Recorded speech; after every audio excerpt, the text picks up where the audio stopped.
Okay, so uh, hi guys, welcome to the Current Change Show. So today we have a very special guest. He's one of my connections on LinkedIn. So please welcome Jez Parsons. So Jez, welcome to the show. Thank you. I appreciate this. Okay, so Jess is based in the UK and he is a successful entrepreneur and a brand ambassador as well. And he runs and operates an agency which helps e-commerce brands scale through user-generated content. Okay, so Jess, can you tell me more about you, about your business, and what services do you offer? 100%. So my name is Jez Parsons. I'm 17 from the UK. I've been doing this for, just over 4 years now. And Wow. influencer marketing, what that basically means to anyone that doesn't know what that is Mm, using someone that has a following to be able to sell a product or influence someone into doing something that they would like. So for mm, example, on Instagram, if you have a lot of followers, you could say, hey, look, please buy my protein bar. And that mm. person will go, right, okay, well, so-and-so who has a lot of followers eats this protein bar, so I'm going to eat that protein bar as well. And Oh, that that method of selling is quite new. Not many businesses do it, and it's only over the yes. past few years that I've Mm, started recognizing the opportunity, really. So I'm basically the middleman between the influencer and the business. mm. Interesting. Okay, so you're the middleman. Okay. So Yes. why do you think it is effective for brands using UJC or user generated content? Sure. So one thing I found through looking at various different Facebook adverts, which is typically where e-commerce brands make their money, Mm, is people are less likely to watch a professional video or a professional photo shoot because they know mm, it's an advert. So when you watch TV, mm, realistically, are you going to buy anything that comes on the TV? Probably not, because you know they've paid thousands of pounds to get that TV advert in front of you. mm, Whereas if you're scrolling through Facebook, it almost tricks you, this user generated content, into mm, looking at a post because it looks mm, like your auntie or your uncle has posted about this pencil or this book, when mm, actually it's a company that has promoted that advert and spent the same amount as a TV advert, but mm, actually got more results and got a higher return on ad spend. So they're actually making more money from post like content and creative rather than mm. professionals. Yeah, okay, that is so true. Okay, so why should brands use user generated content, especially on e-commerce sites? The reason from my perspective Mm, would be because it can take a brand from 0 to 100 in a very short space of time. So two mm, of my clients at the moment, they've gone from like literally nothing, just starting a few years ago, and now they're mm. doing multiple 6 and 7 figures per year. Wow. And just because of using influencers, Mm, that's how they get to that point. Another example here within the UK as well as across the mm, world would be Gymshark. And mm, Gymshark is a gym clothing brand. And all they did was use big, strong influencers in the gym space and the gym industry to mm. get clients and sales. And if they didn't use those influencers, then they wouldn't have been able to be valued at £1 billion+ in today's world. Oh, okay. All right. Okay, so what are the key benefits of integrating user-generated content into an e-commerce strategy? Sure. So, Hmm. first of all, it brings brand awareness. So, if Okay, you brand think awareness. about using different influencers, it gets to a wide range of audiences. So, Hmm. for example, if someone came to me and I promoted their product, my product would be based towards entrepreneurs and business people on LinkedIn. Hmm. Another benefit would be the financial side, just through Oh. like I was talking about earlier regarding the money. Hmm. People are going to spend money to advertise on Facebook, and using Oh. this post is going to generate them more money because people are going to see that post and then go to Shopify and then click, check out. Hmm. The third one would be just the brand reputation. So Hmm. if you have multiple different influencers saying good things about your brand, other Hmm. people are going to say good things about your brand. So overall, that one person that says a good thing Hmm. ends up being 10 people that say the same thing. Even if they haven't tried the product, some people will Yeah. still leave a good review. Oh. Okay. So what are the ways that a user-generated content can help e-commerce business increase their sales? Sure. Yeah. So one thing they can do is use micro and macro influencers. So a Okay. micro influencer is someone with a small following, but lots of likes and comments. And a macro Oh. influencer is like a famous celebrity. So it could be anyone that is appeared on TV or is in a film, and they have lots of followers and lots of comments. But again, they're going to be more expensive. So the best way to be able to use this user-generated content and influencers to their best advantage would just be to get the whole spectrum. You want small influencers and big influencers. So using both. Yeah, Okay. 100%. A lot of people use big influencers and not the small ones, whereas the small ones actually make the money. The big ones build the brand awareness. Oh, okay, I got it. And there's also one. There is a nano influencer. So what's the difference for that? Yeah, so when I say micro, it's, Okay. in my opinion, 10,000 followers and above. And Oh, then when you okay. get to say 100,000 and above, then you're realistically getting to the macro, like the big Macro. ones, including a million and things like that. The nano Mm. ones would be 0 followers to up to 10,000, so no more than 10,000. What that Mm. basically enables brands to do is, instead of paying that person to promote their product, all they have to do is give that product to them for free, and in return they will get the content. So not only is it cheaper, it's also a scalable system, because you can get multiple nano influencers, and micro and macro are harder to get. Okay. Oh, now I know. So I belong to the nano influencer. Okay. Okay. So, what is influencer marketing and why does it matter? Sure. So influence marketing in basic terms is just not using someone in a bad way, but using someone and going, right, okay, I can give you the opportunity to be able to reach, thousands of people, and people can even get money in return. So influencer marketing is, yes, going to use someone with a high following or a high engagement for the brand's benefit, but the influencer actually could get a swipe up link, which they get a commission off. They could get a free product that they could use in their home, but they could also, from an ego perspective, think, wow, I'm working with big companies, and therefore both parties benefit. And the reason why brands should do that is because if they can get friendly with these influencers, they are going to charge less, expect less, but actually provide more. So they will say, hey, don't pay me $500. Just give me the free product because I love that product so much. And I will post you 5 times. I will do a video and a photo for you as well. Oh, okay. Okay, nice.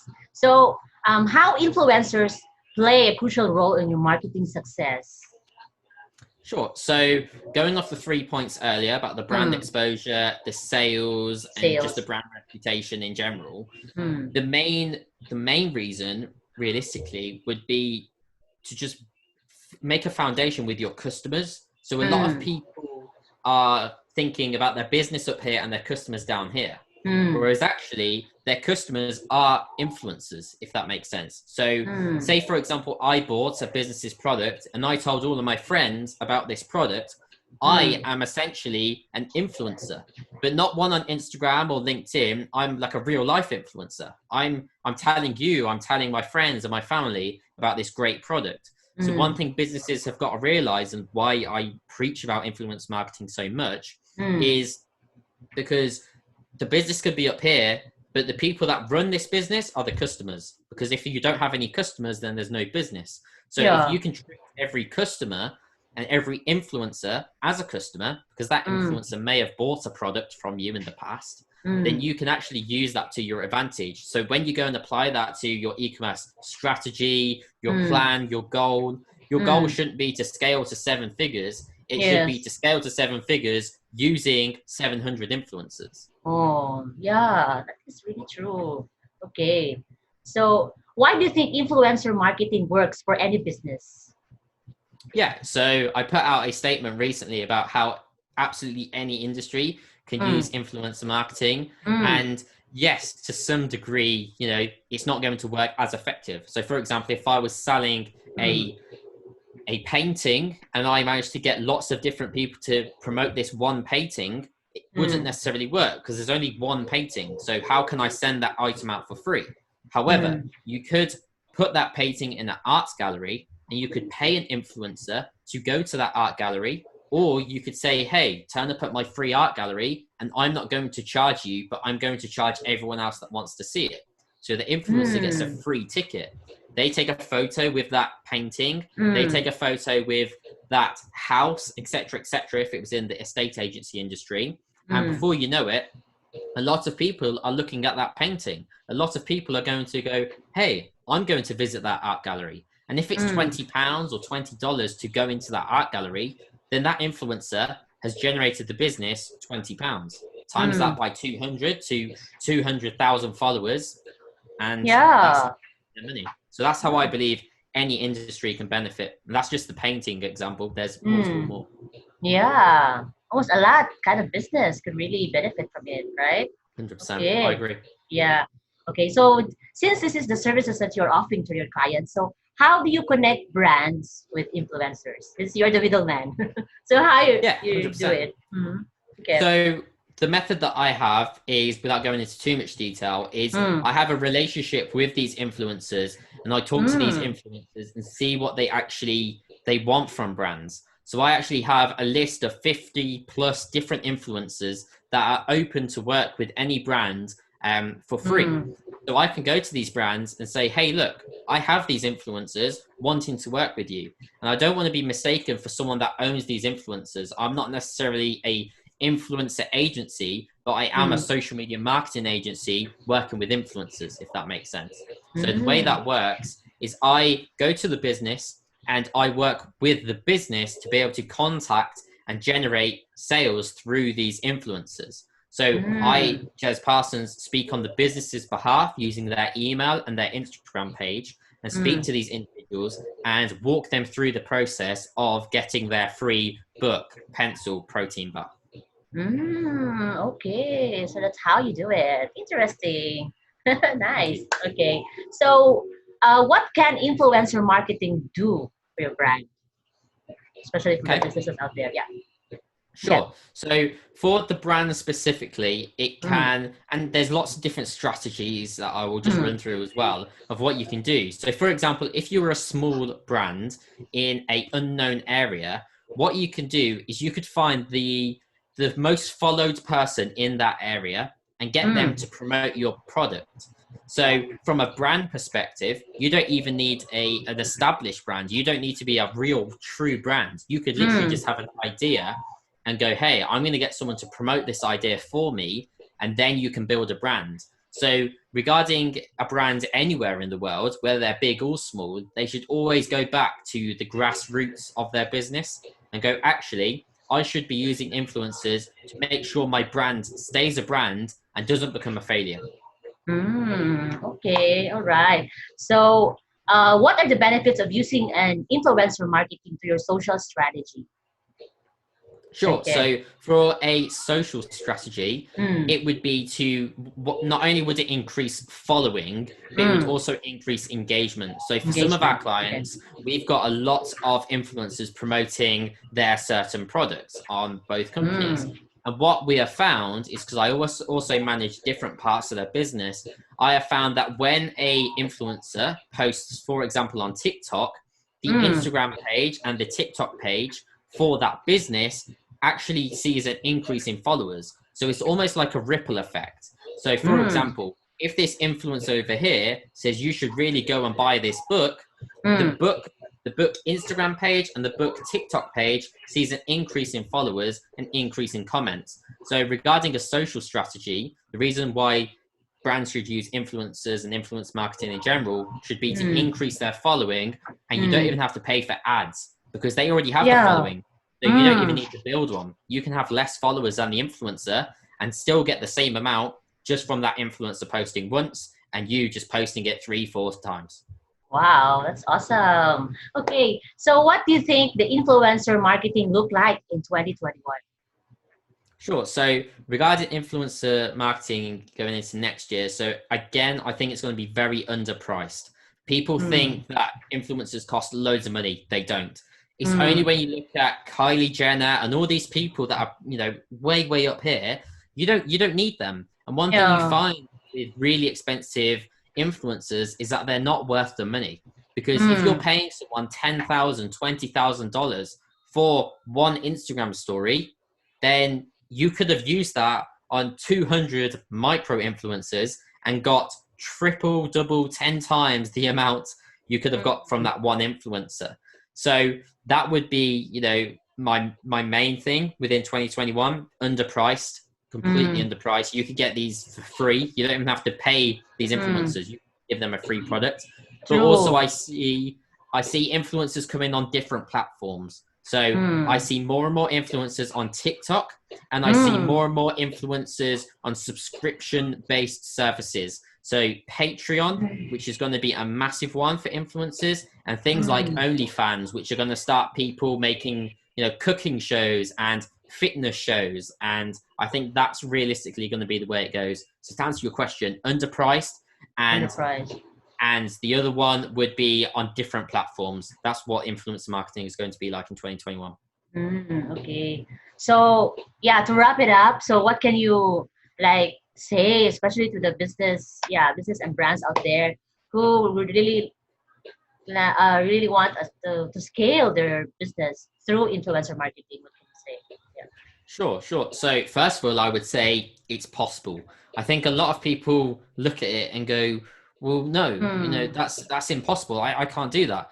But I actually have proof through clients, through businesses, and through people I don't even know. You can look at businesses such as Gymshark. If you read the story on how Nike was created, I actually have the book here in my office.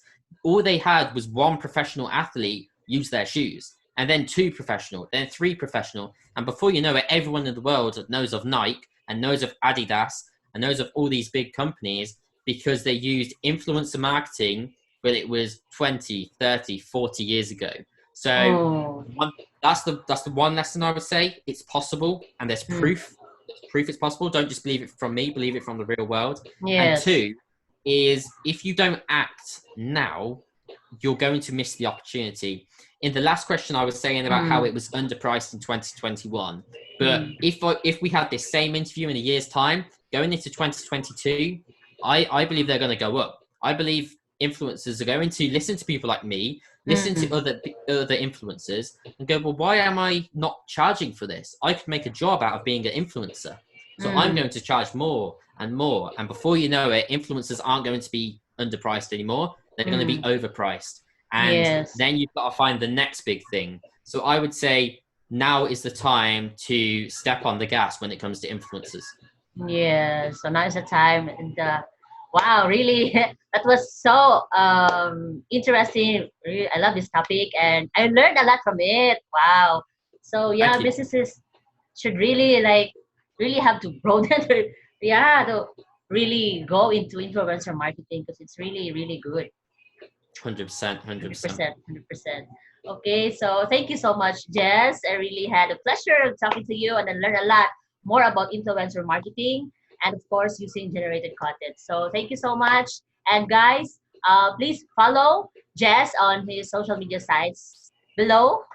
So I'll put it on the description to know more about influencer marketing and also using user-generated content. So once again, thank you so much, Jess, for the time. It was so nice for having me. Talking to you, and I'll see you around. Okay. All right. Perfect. Is that okay?